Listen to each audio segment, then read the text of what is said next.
morning, afternoon, wherever you are on your side of the world. My name is Ada Bobino, and I'm the founder and director of the San Antonio Black International Film Festival. And we are very excited to be coming up on SABIF 2024, October the 4th through the 6th in San Antonio, as well as hybrid portions of it will be streaming across the World Wide Web. And one of the things that we're doing this year, we're so excited about, is we are speaking with filmmakers and spotlighting filmmakers from Texas, or not necessarily native to Texas, but filmmakers that live in Texas or were born here, a mixture. And we're excited to bring a couple out of Dallas, actually. I'm going to bring them to the fold. But you know what I'm going to do this year? This time, I'm going to change my background, because I'm always doing that when people come on. There we go. Hey, how are you all doing? I'm good. How are you? So this is exciting. So this is Danielle Pocket Brown and Jirard. Did I pronounce that right? Yes, that's it, Jirard. Okay. I keep wanting to say Jared, but it's Jirard. And they are collectively known as the Diggabees out of Dallas, Texas. So welcome. Thank you so much, and thank you for having us. Now I'm excited because you all, we get film submissions every year, and it's always just refreshing when you get some of them just pop out at you. Some of the films, and yours was one of those films, because first of all, I was saying, oh my God, who thought to do a drama on a narrative on Marcus Garvey? That was like way up there for me. It's a wonderful film, and we're excited to showcase that in our festival this year. So thank you for that. We're excited. So I want to, yay! How did you all hear about SABIF, or did you know about us from previous years, or was this your first year hearing about us? This is my first time hearing about it. I actually just researched different film festivals, and in particular festivals near each of the producers and family members too. So, and so Texas was a clear choice. I just kind of want to get an idea. Just kind of tell us where you are. I guess we can do one of you first and go to the next. But where you are originally from and what led you to really come to Texas. I read your bio, but I wanted you to share that with the audience. You want to go first? Sure. I'm originally from Flint, Michigan. I ended up in Dallas. I won a competitive scholarship to college here in video production, film production.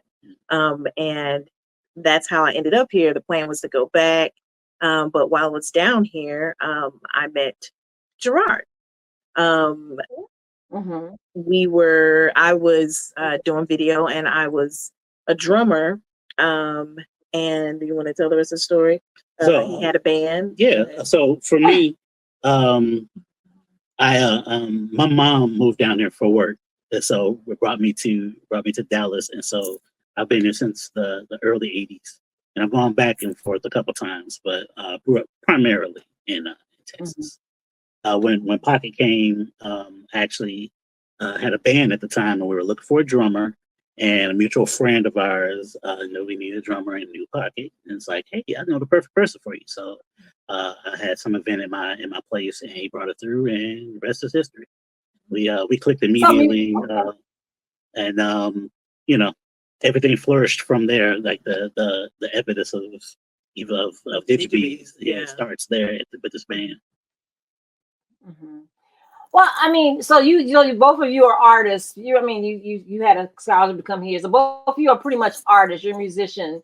So how did you segue into filmmaking? Well, I was already in video production and filmmaking in college. That's what brought me here to Dallas. Jirard was into, and still is, artist, painter, illustrative, visual artist. So he would get my books from college and learn the things that I was learning, and he eventually, learned what I knew, and, we went on from there. But being that we met as musicians, a lot of like our flyers, we had a commercial. This was in the early 2000s, but because this is what we were doing. I was in school for it, and he was doing it, for other artists, as well as he as a solo artist as well. It just made sense. So all of our friends are musicians as well, so they would see our work and like, oh, how do I get a music video? And they're like, we do it. And so we were like, you know what? After a couple of times it happening, we were like, we need to just start a company. And at the time we were merely friends, bandmates, in separate relationships and mutual interest. Yeah. We were like, let's do it. And we started DigiBees. And that's how music is intertwined, because we're musicians, our first clients were musicians. And because we're musicians, just naturally, everything is musical, everything is rhythmic. So of course it kind of lays over or, crosses over into every other avenue of our artistic expression. Film, we were doing websites at one time, and, yeah. So. You all sound like just naturals. I mean, because I was asking Jirard, like, who edited it? I did. Who did it? I'm just like, damn, man, you got 10 jobs. But yeah, it just seems like things are natural, especially if you're segueing from music into film and picking up all of those different, roles that you have to play as an independent. I mean, for you all, how was it? Because for me, growing up in San Antonio, I didn't know that there existed a world of independent filmmakers, Black independent filmmakers outside of Hollywood. I didn't know that existed until I went to an HBCU. I went to Howard, and then I discovered through the professors that were there, Haile Garima, before there were professors that were doing independent films. But how was it for you all, especially coming in from video? You just started doing music videos. But in terms of the world of Black independent filmmaker, especially in Dallas, how was that for you all finding that world or finding that niche? Yeah, we was kind of recruited in. I have a friend of an artist that we worked with, Carmen Rogers, was working on. She had a book publishing company, Trisha Woodgett. Had a publishing company and wanted to film some movies based on some of the books from her publishing company. And she's seen some of our work, like the videos and stuff we did, and was a fan of the work, fan of the photography too. I'm a photographer as well. We just talked, and we worked on our first film with her. It's called Circles. She asked us about putting it into Pan-African Film Festival. And we felt like it wasn't ready. It wasn't ready. It was like, I don't know if this is film festival material. And thank God she didn't listen to us, because she put it in and we got in. And that was like our introduction to film festivals. And realizing the resource, especially that Black film festivals can be for independent artists. The networking, it was amazing meeting the other filmmakers. It was amazing it was amazing to know there's an outlet for people trying to make it in the industry. Like there are festivals that are out there that are like, hey, even if you don't got everything together, like if there's something that we can see in you, there's still a place for you to be able to showcase your talent. Even if your work doesn't have A-list actors and actresses, we still want to, let you know that your work is worthy of an audience, and providing an audience for, films that may not, the Tribecas and the Sundances, they may not necessarily have a space for our films. Well, we have these outlets. So it's a great avenue. Absolutely. So that was our introduction to the filmmaking community, I would say. And it's kind of a blessing and a curse to do so many things. Because as of late, especially because we actually made a conscious decision to try to like focus our attention on some things that we wanted to accomplish, and all of it, revolved around legacy. We're like, okay, let's start thinking about what we want to do, what kind of mark we want to leave, what kind of impact we want to have, and let's start moving towards that. And so we kind of like pull ourselves back from just everything that was going on locally and focused on that. And this Mosiah project just fell right in line with what we already was setting forth for ourselves. So that's how that went. So we, even with Mosiah, you were talking about wearing so many hats. Even with that, the plan was to use other people to delegate. But it just didn't happen that way. And luckily, we had the experience from doing everything, right? Because we're very used to the Digibees handling everything. So the Digibees sounds like Avengers. They sound like they're the Digibees. So what's that? We call it the digital assassins. What is the? Oh, that's what I was gonna say. Where did the name come from? What is the vision for the Digibees? Digibees is our names. It comes from our names. It's derived from DNGB. Oh, duh. Okay. And at the time, when we started in 2001, digital was the poppy word. It was digital productions or whatever. So Digibees Digital Solutions was our initial name. Yeah. And then the Bees, we were both Browns before we were married. So. I didn't know that. I thought you just didn't. Okay, change your name. I didn't know your last. Well, I didn't know your last name because you only go first, so I didn't know it was Brown. Yeah, he just doesn't use his Brown. I don't know what she's talking about. I don't have a last name. Yeah, he doesn't technically have a last name. But yeah. Previously Brown. Previously on the Digibees, I had a last name. Okay, Prince. Okay. No, so just in terms of music being your foundation, what qualities do you feel are needed to be an independent filmmaker or entrepreneur? Because there's a lot involved, and I don't think that people truly understand the backstory or really get a sense of what we as entrepreneurs do to make a movie. You know what I'm saying? So how is that for you? How have you all been able to maneuver that? Are you working just on your production or other gigs you're balancing and juggling? I'm sorry, the connection went out a little bit there, so it was hard for us to hear what you said. Oh, okay. Can you hear me now?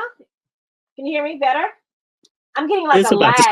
Yeah, that's okay. We're listening intently. It just stuttered. So yeah, it's like a lag. I know when I'm answering, it's like you're taking a beat before you answer, so it's like a slowness there. Yeah. I don't know if it's making a connection, but I was asking about what qualities do you feel you need or people need to be independent filmmakers and entrepreneurs, because people don't really understand the role that this encompasses. It's a lot of behind the scenes to get a film made. I mean, it's a lot. So, I mean, both of you seem to already have the leadership qualities, but what do you feel are qualities that people need in order to be independent filmmakers and entrepreneurs? I would definitely say leadership. And there are different ways that people approach leadership, but at the end of the day, a leadership and managing people, being able to manage personalities, for sure, and delegation, absolutely. And it's absolutely important to have good producers, someone that can, especially as a director, someone that can help you make things happen, like so that you can focus on doing the job. But sometimes there are things that you need, and the producer can take that, there's just that off of your mind. You don't even have to think about that kind of thing. And then as well as maybe pull your coattail a little bit sometimes, like when certain things need to, you know, you're getting close to the deadline, or checks and balances for sure. But yeah, as a director, you definitely, you set the tone for the entire production. I think, because you're like you're the face of the production, and people think of you as the mind of it as well. So it's like, it's your vision. It's a director's medium. So it's like, okay, boss, what you want us to do? Like, what is this going to be? So it's up to you to be able to articulate, be able to communicate well, and that definitely takes a talent when it comes to dealing with people, for sure. And there are some people that actually get away with not being people persons. Being really, people coming away from sets with like bad feelings or attitudes about stuff, and then they work still shines in some sense. There are a lot of jerks out there in the industry. It comes with a lot of people feel like they have to be jerks to be leaders, like to be respected. They feel like they have to be that, and that's not where I come from. I just feel like, you don't have to make everyone like you, but there is a way that you can still lead, still get your point across, and still show that you are in control of the flow and that you have a vision without being disparaging or condescending or offensive. So that leads me to, since we're talking about leadership and production, that leads me to Mosiah. So Mosiah, so how did this project come to fruition? Like, I know you said there was a writer that wrote it and brought it to you, but how did you all connect and make this and bring it to life? Yeah, so before the pandemic, I was working on a documentary series. We were working on a documentary series called Color Treatment. It's exploration of Black representation in a couple of parts. And during that research for that, I actually came across the fact that Marcus Garvey created the red, black, and green flag. So that's something I didn't know at that point. And so I kind of did like a deep dive, and I was like, oh, this is really interesting. I'm like, it's amazing. I didn't know this much. There's so much I didn't know about Garvey.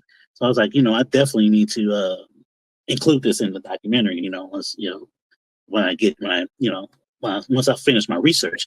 So pandemic hit and kind of like paused that documentary, right?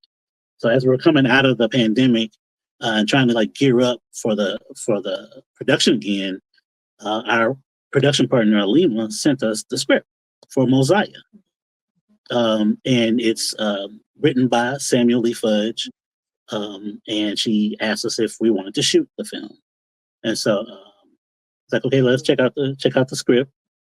Pocket read the script. I was like, you need to check this out. And so when I checked it out, once I read it, I was like, oh yeah, this is great. I don't just want to shoot it. I want to direct this.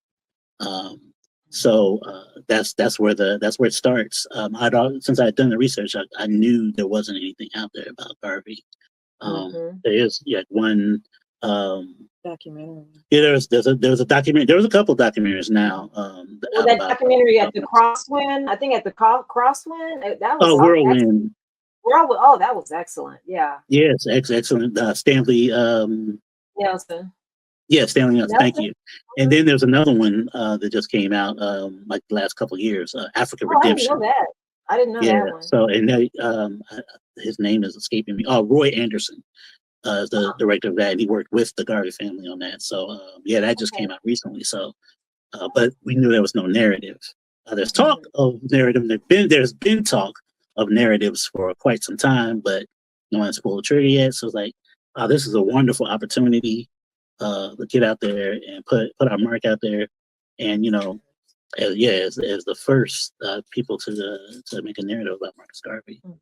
And Well, it's right in line with what we're trying to do with legacy. And then I'm wanting to step out and show. I mean, I've directed music videos and dance videos and stuff like that, but I hadn't fully directed a narrative.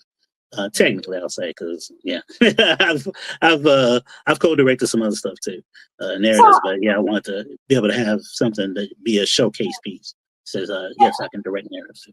So how was that for you? Because this is your inaugural short. Because I mean, other than music videos you've done, which to me are small stories, they're great to start by your teeth into. But how was this for you? Switching over to this, how did it go? Yeah, so it was amazing, and it was very stressful. Just dealing in with new things, like being in a different city, and just I guess the biggest thing was dealing with a period piece too, and trying to find locations and that kind of thing. And it was just it's just amazing how everything fell together. Like we did months of like location scouting and planning and all that. But where was it shot? Where was it shot? I didn't. Wasn't it was in Dallas? in Atlanta area, Atlanta and Columbus, Georgia. Okay. Yeah, so that's where our partner Alima, that's where she lives, and that's where Samuel Lee Fudge lives also. So it just makes sense to bring the production to Atlanta. Yeah, that's so. Other than that, it was like it was. It's like a weird moment, because it's something that we've been looking forward to for a long time. So, in one case, you're trying to stay present in the moment. You're trying to like enjoy the moment, and but it's like you also have to like balance that and getting it done. You want to appreciate it, so you don't.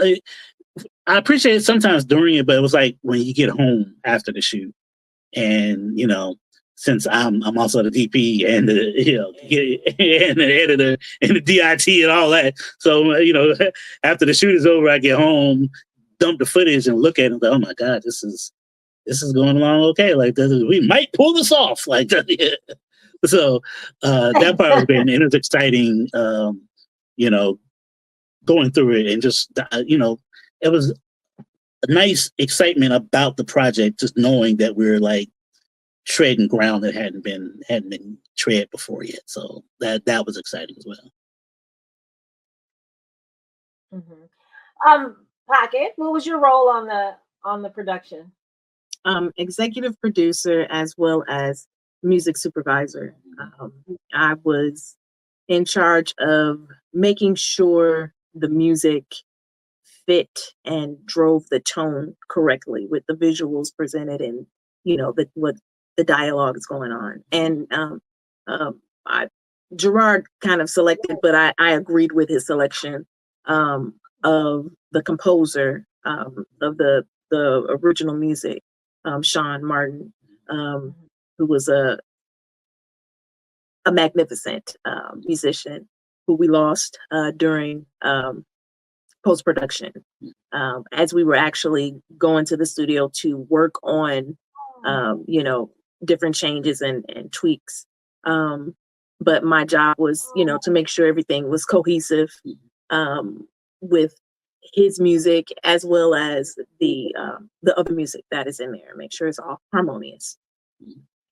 Wow, I'm sorry to hear that. That is that's rough. It's playing too. Yeah.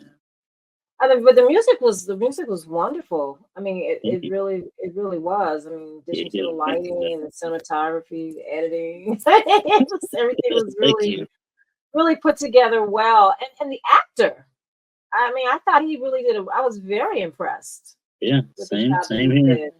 When it was presented to us, of course, it was presented to us as Sam wrote the script, and Sam will play the lead character.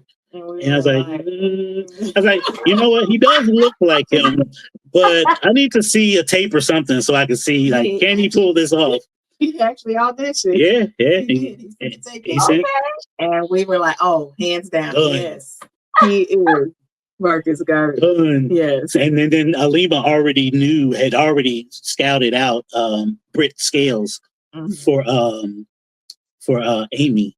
Garvey. And she sent a tape in, and I was like, oh my god, yeah.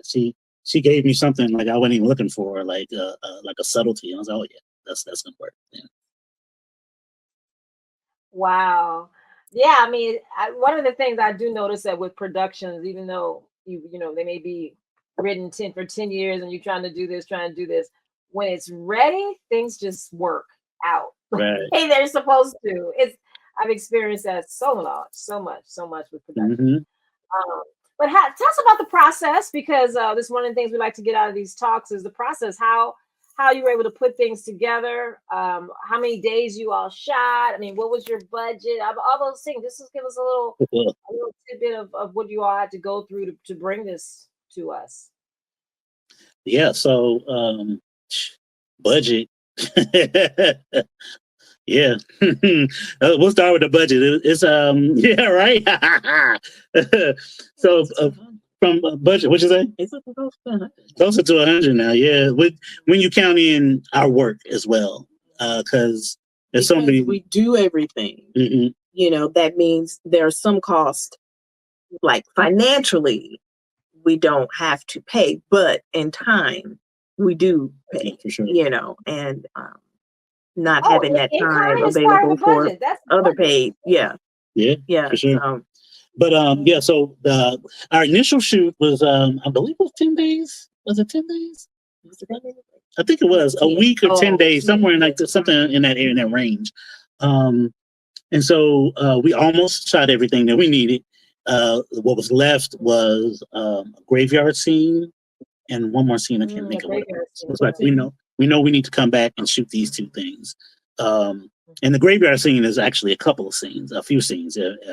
You know, it happens. There are different times that they're in the same graveyard, so it's very important. And that was what was needed at that point. So it was like, okay, we're gonna you keep looking for this graveyard scene, this graveyard location, but I'm gonna get back and start editing, and get it going.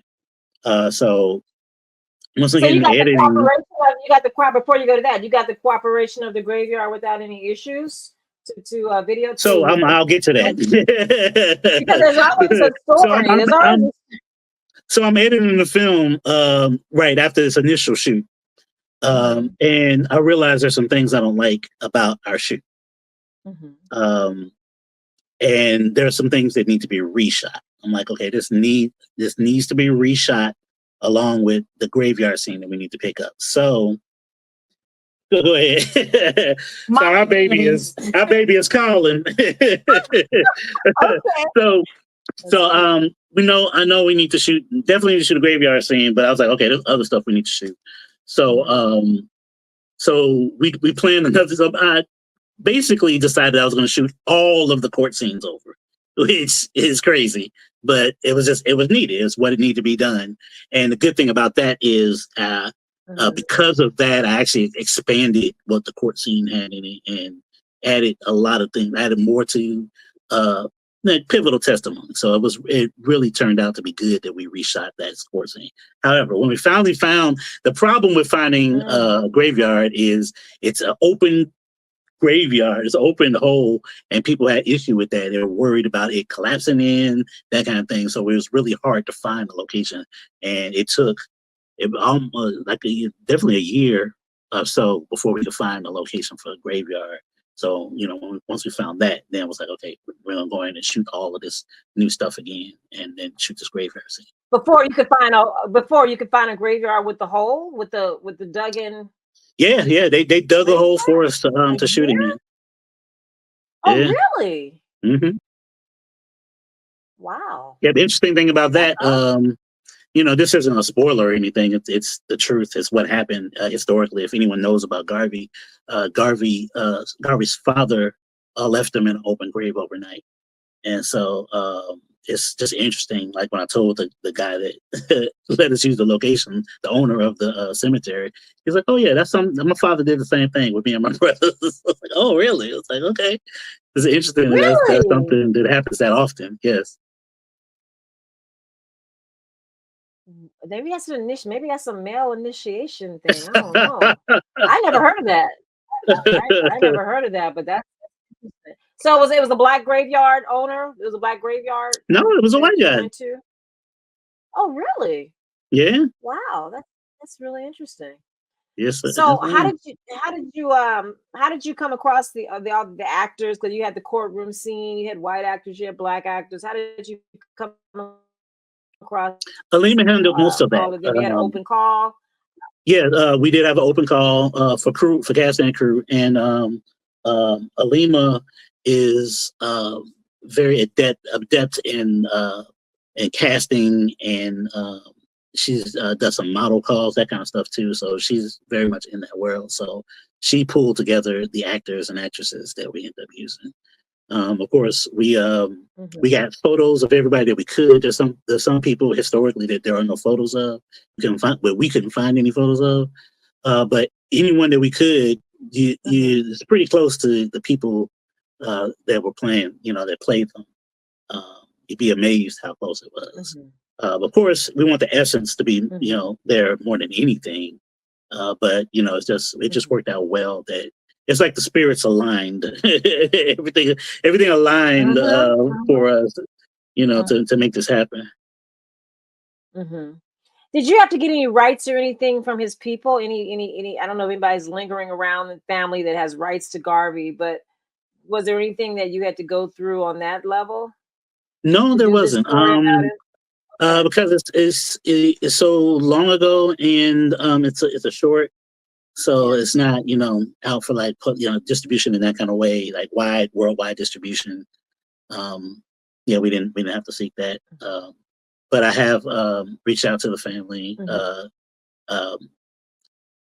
He hasn't seen the final piece. His son, Dr. Julius Garvey, saw the trailer and said, and sometimes it's Jamaican compliments are sometimes not as obvious sometimes. So he's like, I don't see anything wrong with that. So I was like, you know what? That's a win. I'll take that as a compliment. Yeah, but right. So. Wow. Now that was it. Now did he see it in Jamaica? Because I know you had said you had went to a film festival in Jamaica, and I wanted to know. When you were sitting amongst audience, what was the feedback, and how did you feel getting that feedback?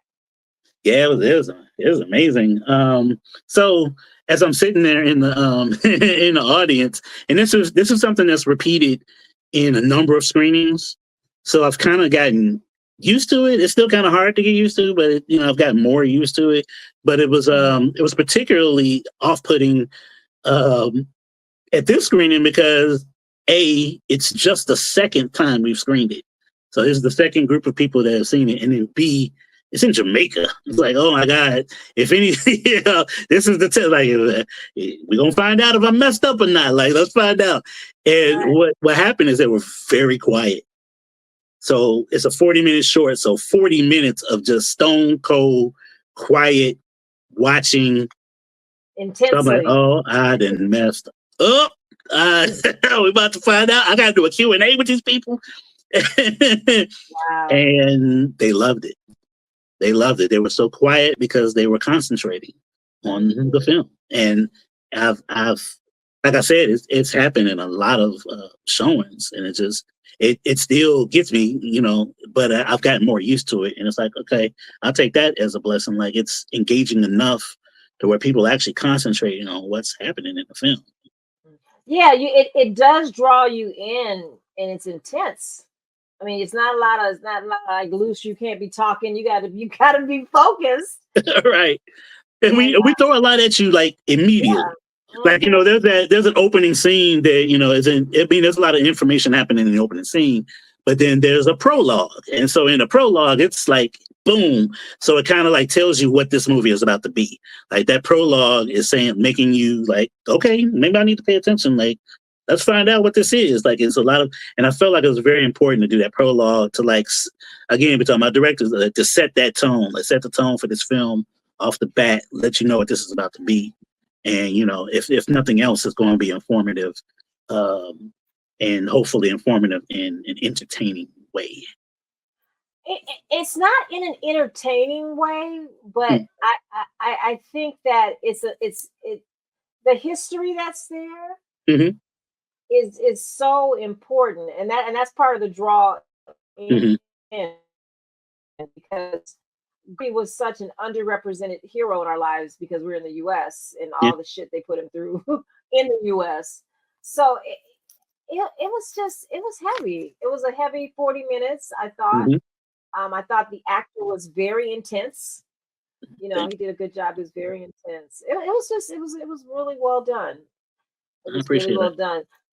I want to know, because through your research that you've done with Garvey, what is your biggest takeaway from him as a man, as a leader, as Mm.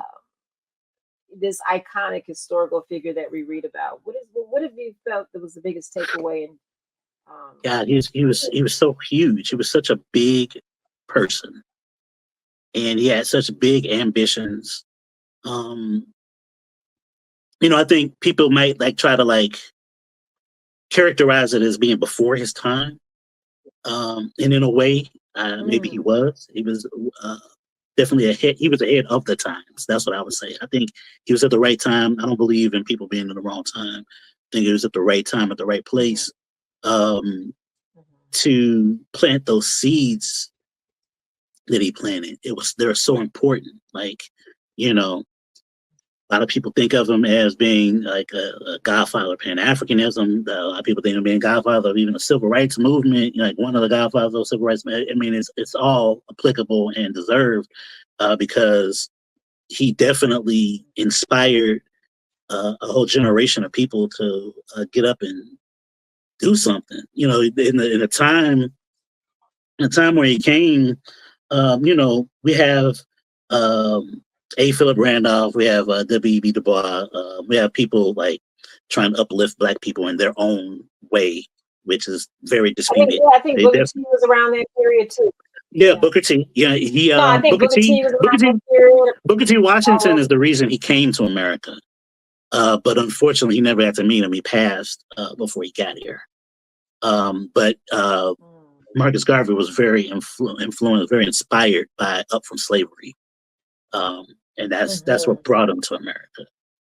But yeah, so a lot of people had their own approach to it, but Garvey's, not only was it for the people, like the everyday person to the intellectual, like it appealed to everyone, and everyone could buy into it and be a part of it, like through the stocks and that kind of thing. They had ownership in that dream and in that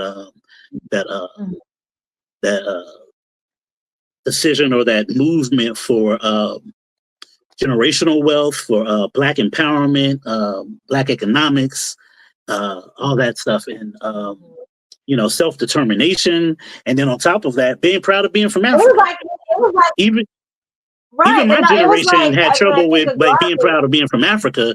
So I can imagine what it was like in the early 1900s. That had been mind-blowing. Like be proud of your Black skin. Be proud of being from Africa. Like that had to blow some minds for sure. No, but I was thinking, I mean, we learned about the Nguzo Sava and all of that, the 7 principles of Kwanzaa, 7 principles of Blackness. He was way ahead of his. I thought he was, doing that in what 1920s. I mean, when you were still considered, the chattel slavery was still, you were still being lynched, and all that stuff that was still going on. There was such a fierceness, a boldness of and then the ideas, the Black Starship, and it was just like, they don't make leaders like that. I mean, that's like once in a blue moon. Absolutely, that comes along. Absolutely. I think one of the beautiful or the ingenious parts of his movement was his upbringing as a printmaker, a print master. So being able to print his own magazine got his message out. It got his message out to a lot of people like that. That's the TikTok of his day. You know what I mean? Like being able to actually print these newspapers up and keep people informed and actually inspire people. Like, actually being able to see writings that say Black is beautiful, that say, your Black skin is a badge of honor. Seeing that in print. Seeing pictures that look like you, which is amazing. Like now you can just get on the computer now and sit out. But having to do a newspaper back then was a challenge. I mean, to be able to get the word out through print, through newspaper, people don't get that. It's not like today. No. It was pretty amazing to be able to do that. Yeah, absolutely. Absolutely. And it's just a testament to his brilliance, his charm, and his ability to galvanize and inspire the people. Like, because it takes a village for real. Like, it takes a movement. Like, you can make papers on your own, but no, he had a machine going. You know what I mean? And you don't just follow anybody like that. And to know that he was uplifting the people, like, there's people that question his motives, and question even his approach. And a lot of that really has to do, I feel like, has to do with the trial, which is why we focus so much on the trial. Because I feel like that is part of what, like, put a taint on his legacy.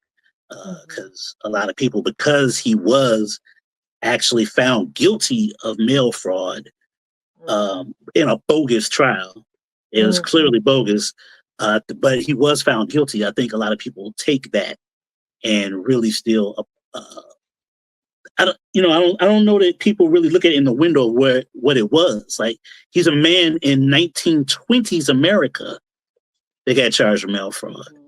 So, if you look at the lens of Black people being charged for anything in the 1920s, let's first of all apply that lens and ask ourselves how much you can rely on the authenticity of that charge, of any of those charges that happened then. So first of all, start there, and then exactly. Once there are other things that I reveal in the movie that let you understand that it's like, come on now, why did this even happen? What are some plans that you have for the film in terms? Are you trying to get in the school system? Are you trying to just pick it up by distributor? I mean, what's the next steps for you? Yeah, so we're closing in on the end of our festival run. It's been amazing. So our next step is to do limited engagement screenings, and move that into like school tours, like high school, college tours, where we can actually, because this is a film that just seems to always garner discussion. Like, it's an automatic discussion starter, which is all you can ask for as a filmmaker, right? Let's get this conversation started. So inevitably there's always a conversation afterwards. So I want to be there. We want to be there to be able to hold discussions after the screenings, and actually get this story out. Especially, like, I feel like a younger generation is a little bit even more removed from knowing who Garvey is. Just like I was dumbfounded or surprised at the idea that he created the red, black, and green flag. I think there are a lot of people out there that still don't know that. And that's one of the most visible enduring marks that he has, other than like him influencing people that made so many changes in our lives. But yeah, just to know that that's something we still fly and something we still cling on to as for an example of our Black pride. You know what I mean? Yeah. So he definitely did that, and he did so many other things So it's definitely time to get a resurgence in the interest in the studies of Garveyism and Garvey's legacy. Especially here in Texas, where African American history is being blocked. It's insane. Man, I'm gonna start on Texas. Texas is crazy. America is crazy right now, but Texas is extra crazy. They crazy in a room full of crazies. When it comes to education, especially when it comes to the real deal education, especially for people of color in this country. And it's like you just want to throw everything, wipe everything under the carpet, and they feel like it's insanity. Yeah, it's like you feel like you can't be a patriot or you can't appreciate this country if you know its dirty secrets. And it's like, okay, first of all, we're in this country, period. We here. So this is, there's a pride that happens to like automatically for being from where you come from where you live, where you come from. It's kind of hard to be removed from that. And, when you grow up and realize that you've been lied to all your life, that adds a different flavor that I don't think they really understand that they're trying to like make happen. And especially, I mean, most Black people kind of already live in that. We know we have to educate ourselves. We do alternative things to like supplement or, the education. But when it comes to people that aren't of color, like they find out, oh my God, this is who I come from. Like, and they, it's like, they're worried about all this guilt. And it's like, you're just going to make the guilt worse when they learn about it later. And when they figure out later that, they've been lied to all the time, that, it's a fake patriotism. Because there's so many things. And, especially with the documentary I was already working on, it's like every day I see something. So what you say? I learn something new every day, and it's like I'm never surprised. Like, oh my! I won't say I'm never surprised. I'm hardly surprised. Like every time it's a new low. Every time I find something, it's like, oh my God, what is going on with this country? But it's because no one wants to talk about these things, and there's a shame for Black people for having gone through it, or people having gone through it, and then there's a guilt from white people for being descendants of the people that did these things. And it's like, okay, let's just put it out there in the open, like, follow the lead of people of places like Germany that, have. Yeah, like an Origin. Origin was a really good eye opener too. Yeah. Especially knowing that the Germans learned from the civil rights movement how to mistreat the Jews from the from Black civil rights stuff. They learned how to mistreat us from what white folks were doing here to Black folks in America. It's crazy. So, tell us about, it's a good segue for the 2-part documentary series that you're working on, Color Treatment. Yes. How did that come about? And tell us a little bit about that project. Okay. Yeah. So I talked earlier about Pocket and I like making a decision to like do a shift towards legacy and having more intentionality in what we do. So we literally just like had a few brainstorming sessions where we would just like kick out certain things we want to do. In that, we wanted to, there was like a trend at the time of this thing called supercuts, where you look at, where you like highlight a part of a certain thing that repeats in a lot of different films. Like, so there are supercuts of like people typing. How people like act like they're typing. Like, so like it shows you all these different movies where people are pretending to type and they make a supercut out of it, right? Like a montage. So it's like, it'd be cool if we like flip that a little bit and did supercuts that were like related to like Black culture. And so it's like, oh, that'd be kind of interesting. We love movies, we love music. So it's like right up our alley. It'd be wonderful to do something like that. So we started brainstorming ideas for these supercuts. And one of the ideas was 100 Years a Slave. And it was like, it's been 100 years of movies, and since the beginning, there have been slavery movies. So it'd be cool if we did this thing called 100 Years a Slave, and we did like a supercut of all of the slavery films. And I was like, well, if I'm going to be collecting all these, I got to collect the films to do the supercut. It's like, it'd be interesting if I watched them all. if I'm gonna watch them all, maybe I should document this. And I was like, maybe this is an idea. Like, so that was the birth of Color Treatment. Okay. And so it's two parts. One is the evolution of films about slavery. And in my methodology, yes, I will watch every film I can find about chattel slavery, not just in the U.S. but worldwide as well. Oh, good, Anything I can find, and like document my process watching them, but also talk to different people that are dedicated to like researching these films, and definitely filmmakers that were involved in making some of the films as well. So that's the first part, and then the second part is another thing that we did on our brainstorming session. We didn't know what we would do with it, but I just put blackface.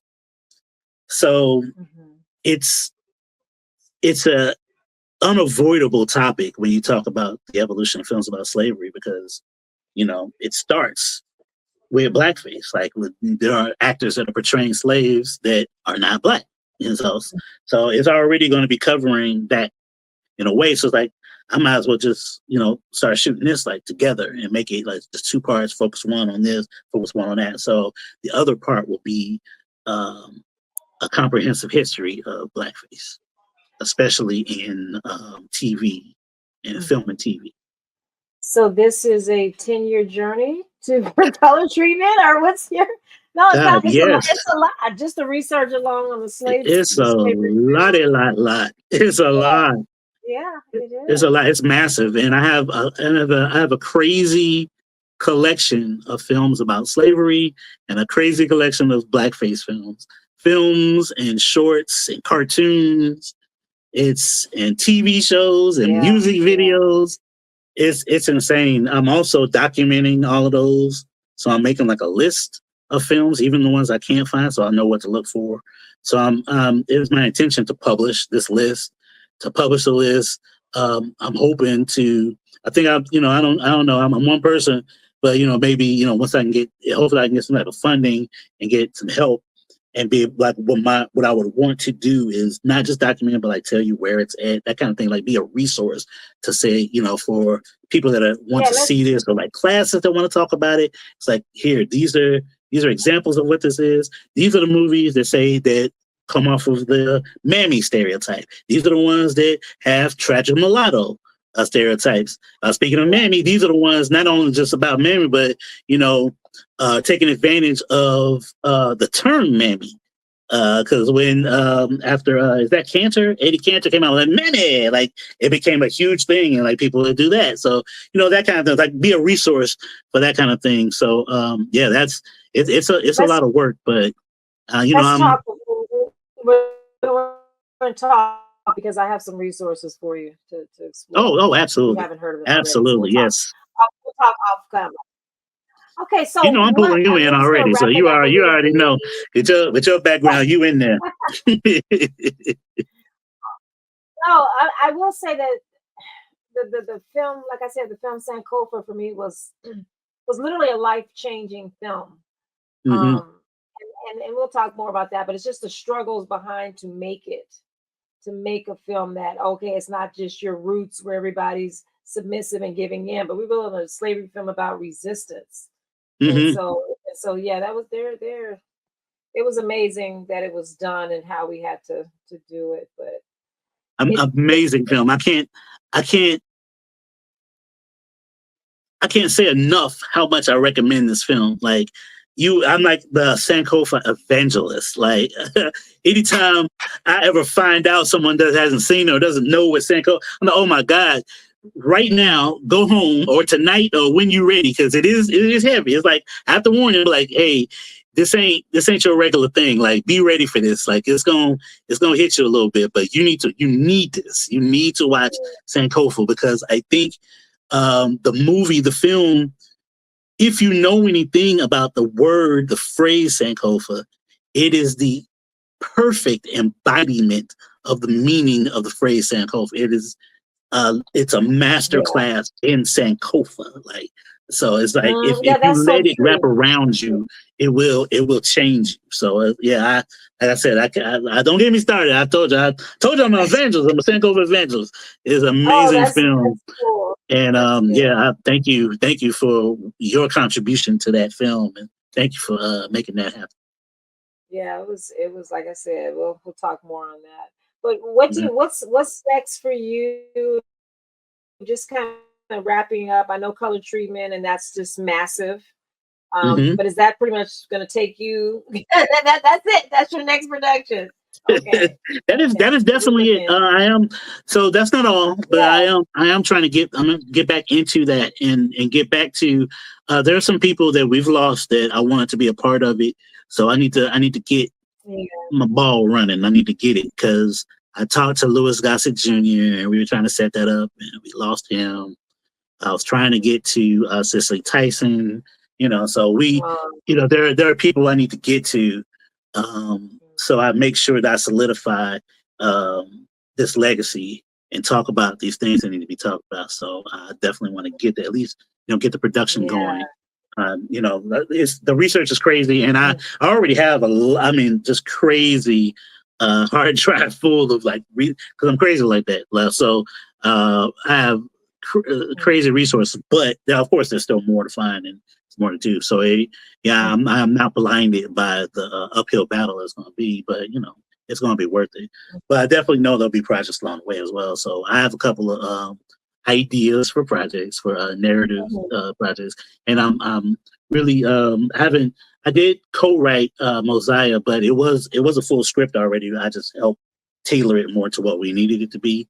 But I am challenging myself to write a couple of scripts, especially in it's come up a year, and I have a few ideas that kind of span the gamut.